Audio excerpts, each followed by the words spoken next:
This is not a new problem. Patient harm has been documented in the literature for 70 years. In 1955, the Journal of American Medical Association reported that the most common thing that happens to patients in the hospital is harm.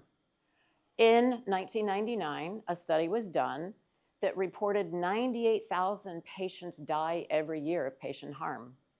But in 2013, when they did a study with retrospective chart review, they found that number was 250,000 patients are dying every year. Let's compare another high-risk industry, aviation.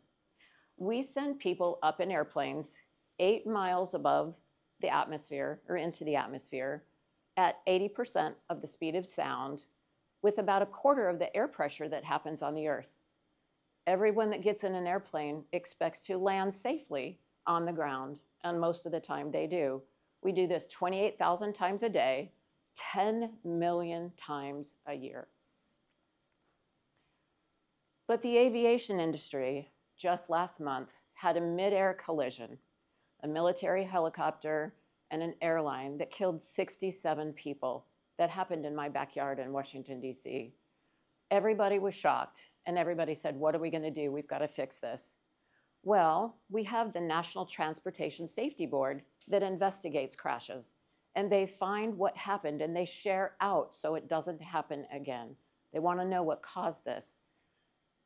In healthcare, we do not have a National Patient Safety Board. There is nowhere for us to go and say, investigate, why did my husband die? What happened to my mother? She was supposed to survive.